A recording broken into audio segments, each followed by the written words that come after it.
Hello students, હું આપ સૌનું હાર્દિક સ્વાગત કરું છું મારી યુટ્યુબ ચેનલમાં. તો ફ્રેન્ડ્સ, આજના આ વિડીયોમાં આપણે લાયા છીએ સોફ્ટ સ્કિલની લેક્ચર સિરીઝ. ઓકે, જેમાં આજે આપણે પાર્ટ 1 ના રિલેટેડ વાત કરીશું. ઓકે, તો આઈ જસ્ટ હોપ કે તમે મારા પ્રીવિયસ વિડીયો જોઈ લીધા હશે. જે B1 જે તમારું basic of science and engineering છે એની મેં પૂરી લેક્ચર સિરીઝ બનાવેલી છે. ઓકે, આ જે છે આપણું B02 હશે કે જેમાં હું તમને સોફ્ટ સ્કિલના રિલેટેડ વાત કરીશ. સોફ્ટ સ્કિલ એટલે બેઝિકલી ઇંગ્લિશ જ છે તમારું. જો મિત્રો એક વાત કહું તમને કે આ ઇંગ્લિશ નામનો સબ્જેક્ટ છે ને એ તમે વન ટાઈપ ઓફ દરિયો તમે કન્સિડર કરી શકો. કેમ કે આમાં તમને ક્યાંથી શું પૂછાય ડીડી સેટમાં એ કાંઈ નક્કી જ નથી, બરાબર. પણ જસ્ટ આ મારો એક ધ્યેય છે કે તમને હું એક રસ્તો બતાવી શકું કે આ પ્રમાણે તમને ઇંગ્લિશમાં પૂછાવ શકવાની સંભાવના છે. ઓકે, તો આઈ પ્રોમિસ કે આ થોડું તમને હેલ્પફુલ તો રહેશે જ આ વિડીયો. એવું નહીં રહે કે ભાઈ કઈ આવ્યું જ નથી, બરાબર. પણ તમને એક ડેટા ક્લિયર થઈ જશે કે આવા ટાઈપના ક્વેશ્ચનો જે છે પૂછાઈ શકે છે. ઓકે, તો ચલો મિત્રો, વધારે આપણે વાતો ન કરતા ડાયરેક્ટ વિડીયોમાં આગળ વધીએ. એના પહેલા અગર તમે મારી યુટ્યુબ ચેનલમાં નવા છો તો પ્લીઝ સબસ્ક્રાઇબ કરી લો. ઓકે, તમે DCT ના સ્ટુડન્ટ છો તો તમને આ ચેનલ ખૂબ હેલ્પફુલ રહેશે. તો ચલો મિત્રો, હવે આપણે આગળ વધીએ. સોફ્ટ સ્કિલનું DDCT નું વેટેજ તમને ખબર હોવી જોઈએ 50% છે. એનો મતલબ એવો કે 25 MCQ જે છે એ સોફ્ટ સ્કિલ એટલે કે ઇંગ્લિશમાંથી જ પૂછાશે. અને હું એવું ધારું છું ત્યાં સુધી ઇંગ્લિશ જે છે તમને મોટે ભાગે આવડવું જ જોઈએ હવે તો, બરાબર. તો ચલો મિત્રો, હવે આપણે શરૂ કરીએ. તો મિત્રો, સોફ્ટ સ્કિલમાં સૌથી પહેલો ક્વેશ્ચન તમારી સમક્ષ કંઈક આ પ્રકારે છે. લખ્યું છે કે ભાઈ choose the sentences with the correct use of its and it's, બરાબર. તમને આમાં બતાવવાનું છે કે ઇટ્સ અને ઇટ્સ જે છે એ શેમાં યોગ્ય છે, બરાબર. તો સૌથી પહેલા એ ઓપ્શનમાં જુઓ, લખ્યું છે the cat is chasing its tail. B માં આપ્યું છે the cat is chasing its tail. પછી it's a beautiful day and it's warm outside, બરાબર. પછી ડી માં આપ્યું છે it's raining and it's cold so it's better to stay indoors, બરાબર. તો બેઝિકલી મિત્રો તમારે આમાં તમારે પરફેક્ટ સેન્ટેન્સ આમાં ઇટ્સ અને ઇટ્સ ક્યાં આગળ યુઝ થાય છે તમારે બતાવવાનું છે. તો હું અહીંયા તમને ડાયરેક્ટ આન્સર બતાવી દઉં છું. આપણો આન્સર થશે B, the cat is chasing its tail. જોઈ લો ઇટ્સ જે છે આમાં કઈ રીતે લખેલું છે, બરાબર. જો હું તમને એક્સપ્લેનેશન થોડુંક કહું કે કેમ આવું આવ્યું, તો જુઓ, it's is a contraction for it is. Okay, while its is a possessive pronouns. In this case it's showing a possession of the cat's tail. Got it? Then go to the next question. If it rains we ખાલી જગ્યા the picnic indoors, બરાબર. તો એ માં આપ્યું છે will have, બી માં આપ્યું છે have, સી માં આપ્યું છે had કે પછી ડી would have. આમાં તમને જે એપ્રોપ્રિએટ વર્ડ લાગે એ તમારે મૂકવાના છે. ઓકે, તો બેઝિકલી અહીંયા we પછી will have લાગશે, બરાબર. we will have the picnic indoors. તો જુઓ, આપણે we will have કેમ યુઝ કરીએ છીએ, તો કે જુઓ, use will have to express a future action based on condition. Got it? ત્યારબાદ તમને આ ટેન્સ ના રિલેટેડ આપ્યું છે. તમારે આમાં કરેક્ટ સેન્ટેન્સ નું સ્ટ્રક્ચર જે છે કઈ રીતે છે તમને બતાવવાનું છે, બરાબર. તો ડાયરેક્ટલી હું અહીંયા તમને આન્સર બતાવી દઉં છું. આમાં આપણો આન્સર થશે બી, એવરી મોર્નિંગ શી ક્વિકલી રન્સ, બરાબર. હવે જુઓ કઈ રીતે આ આન્સર આવ્યો, તો જુઓ, the correct sentence structure is subject, બરાબર. સબ્જેક્ટ શું છે આમાં, every morning plus object. Object શું છે આમાં, તો કે શી, બરાબર. પછી વર્બ શું છે, તો કે રન્સ, અને એડવર્બ જે છે એ છે ક્વિકલી. Got it? ત્યાર પછી જુઓ, ખાલી જગ્યા you going to the party tonight. તો અહીંયા ખાલી જગ્યામાં શું આવશે, આર આવશે, ડુ આવશે, ઇઝ આવશે, એમ આવશે. શું આવશે મિત્રો, તો ઓબ્વિયસલી શું આવશે, are you doing to the party two night.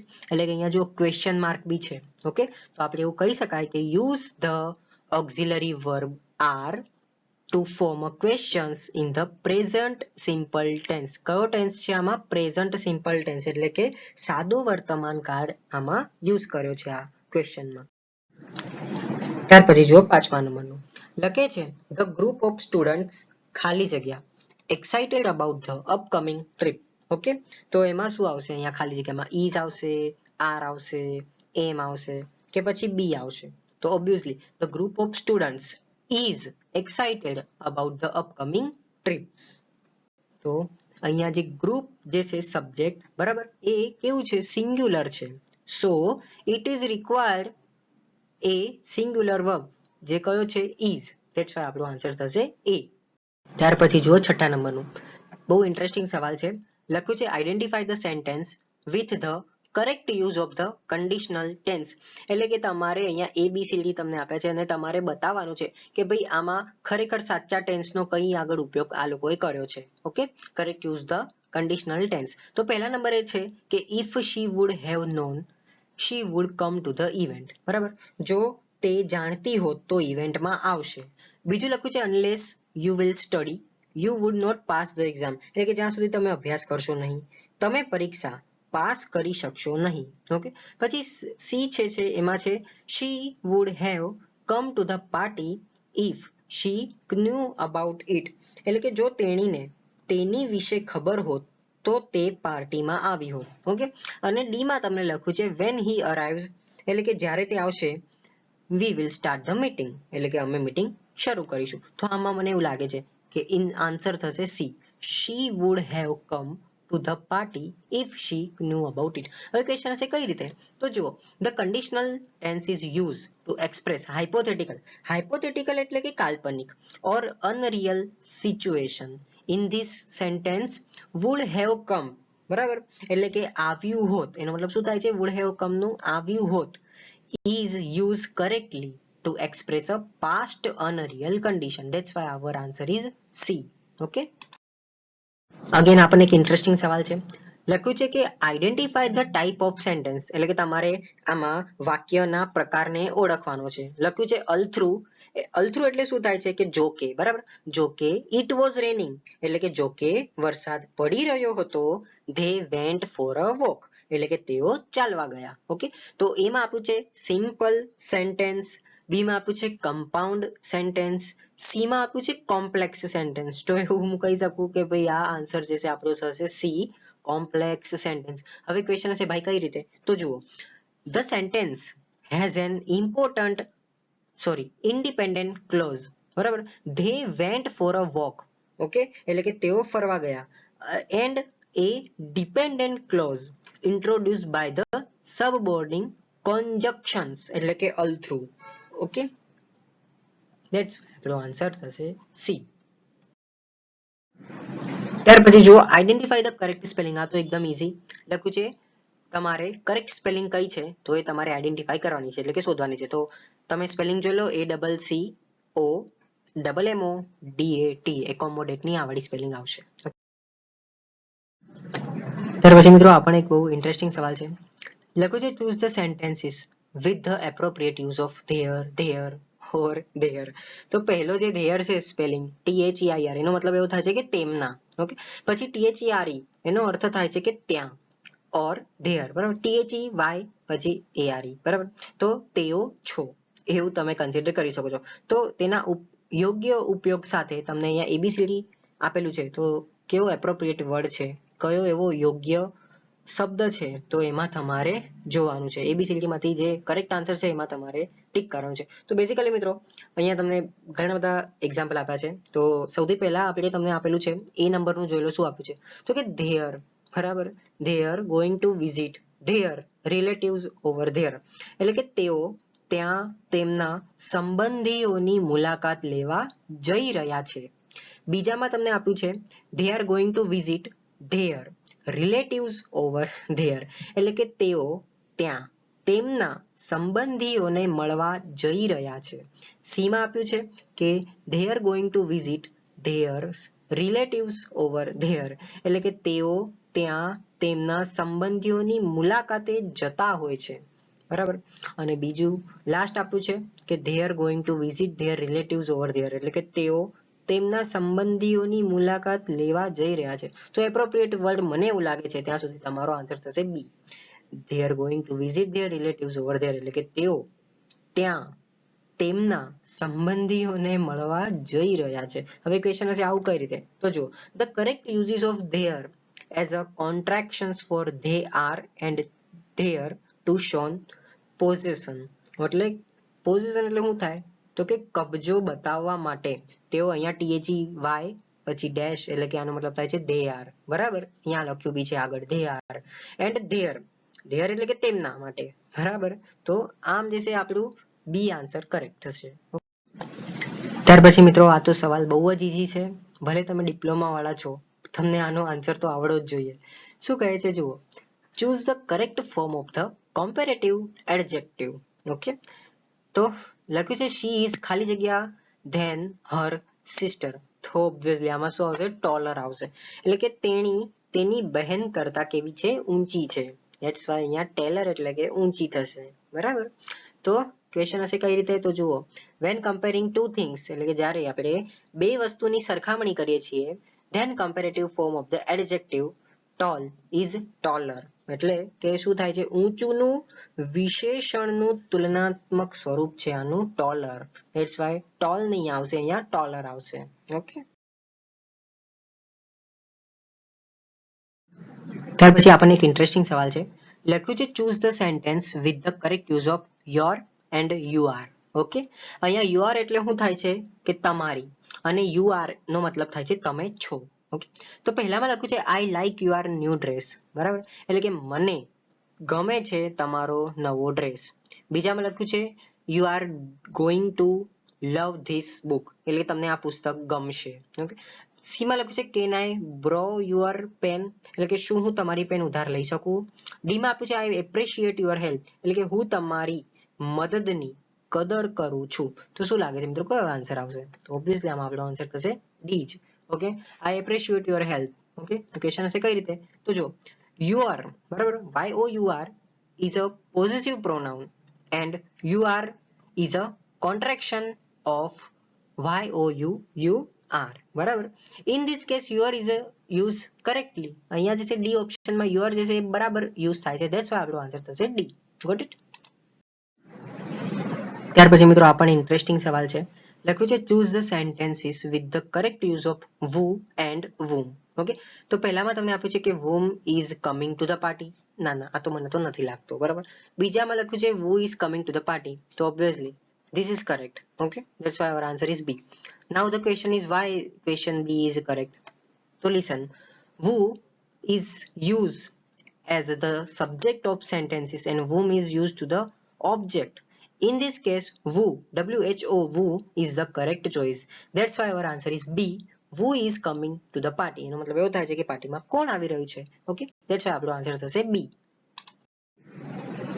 ત્યાર પછી આપણને ઇન્ટરેસ્ટિંગ સવાલ છે લખ્યું છે she said I ખાલી જગ્યા to the store tomorrow શું લાગે છે મિત્રો એપ્રોપ્રિએટ વર્ડ શું આવશે go આવશે goes આવશે would go આવશે કે પછી gone આવશે તો ઓબ્વિયસલી શું આવશે I would go to the store tomorrow question છે ભાઈ would go કઈ રીતે આવ્યું તો જુઓ use would go એટલે કે would go નો આપણે ત્યારે ઉપયોગ કરીએ છીએ for reported speech when the reporting verb is in the past tense એમાં આપેલું છે આ past tense માં આપેલું છે that's why આપણો આન્સર થશે would go I would go to the store tomorrow got it ત્યાર પછી મિત્રો અગેન તમને કન્ફ્યુઝ કરે એવો ક્વેશ્ચન છે લખ્યું છે choose the sentence with the correct use of affect and effect okay તો એમાં તમને આપ્યું છે the new law will have a positive effect on the economy એટલે કે નવો કાયદો જે છે અર્થતંત્ર પર હકારાત્મક અસર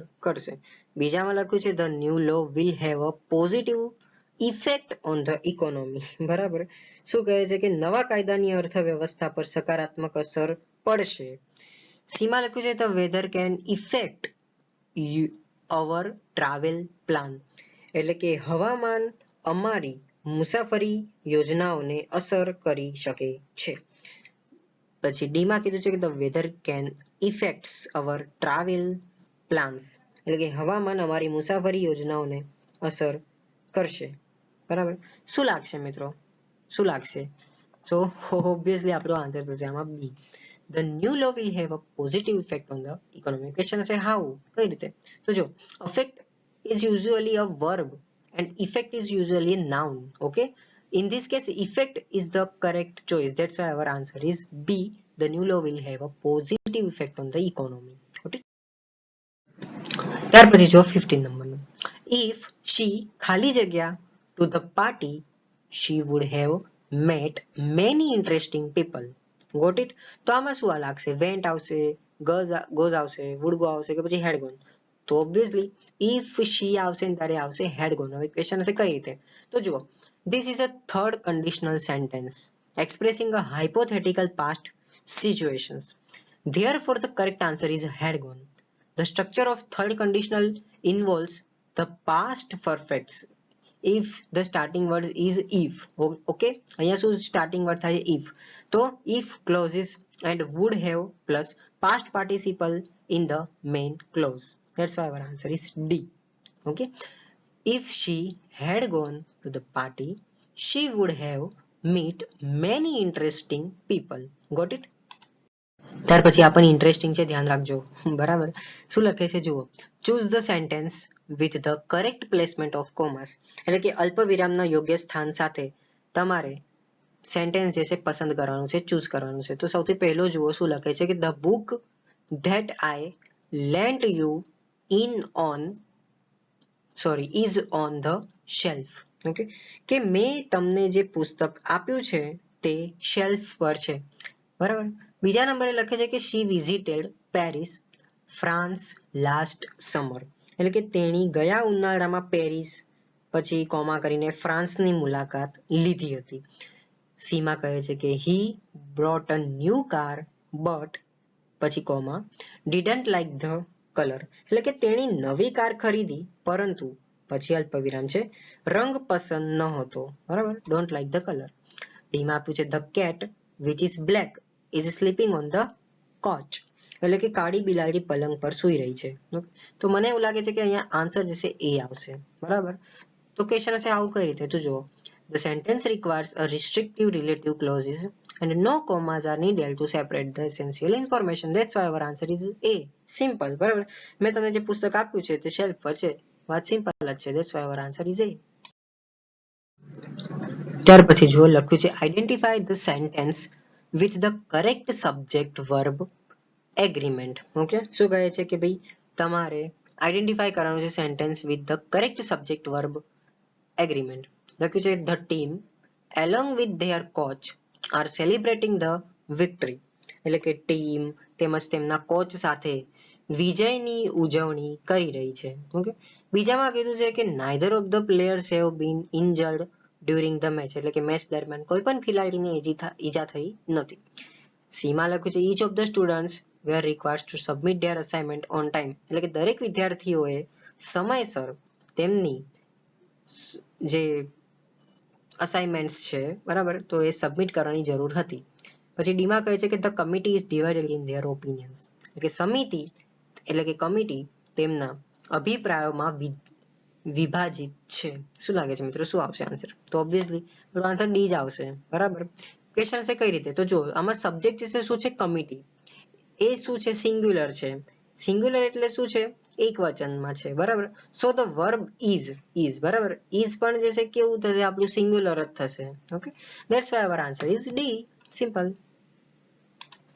ત્યાર પછી જુઓ 18મા નંબરે લખ્યું છે choose the sentence with the correct use of the conditional perfect tense. Okay, પહેલા નંબરે આપ્યું છે કે if I was you I would apologize. બરાબર, લખ્યું છે જો હું તમે હોત તો હું માફી માંગીશ. બરાબર, બીજું છે had I known about the traffic I would have left earlier, એટલે કે જો મને ટ્રાફિક વિશે ખબર હોત તો હું વહેલો નીકળી ગયો હોત. સી માં આપ્યું છે when you will finish the project let me know, એટલે કે જ્યારે તમે પ્રોજેક્ટ પૂર્ણ કરશો તો મને જણાવજો.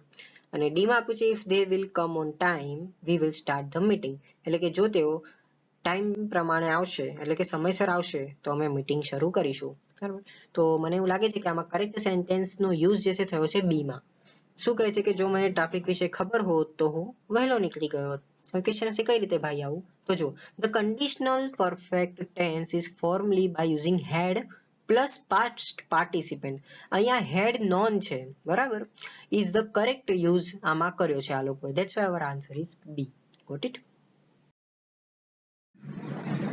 ત્યાર પછી જો 19મા નંબરનું આઈડેન્ટિફાય ધ એન્ટોમી ફોર બેનેવોલન્ટ.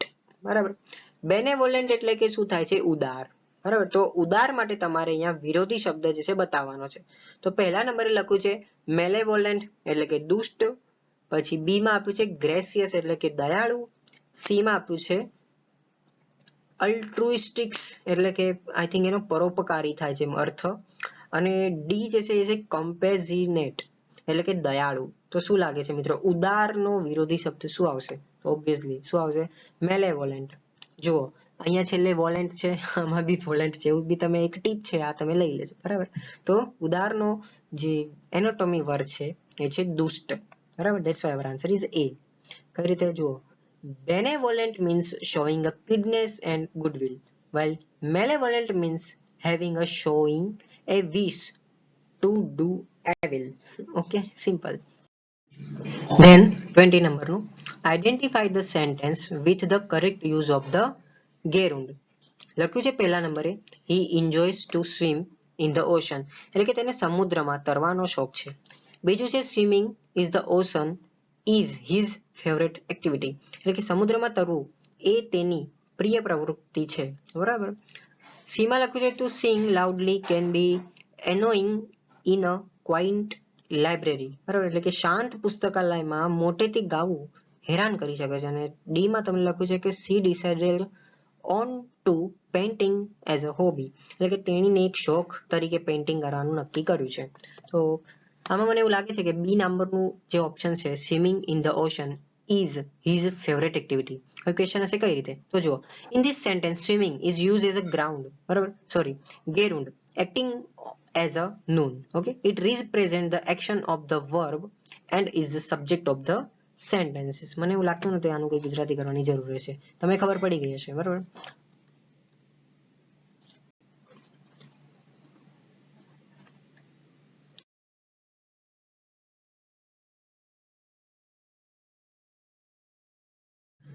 તો મિત્રો આઈ જસ્ટ હોપ કે તમને આ લેક્ચર સિરીઝ ખૂબ હેલ્પફુલ થઈ હશે.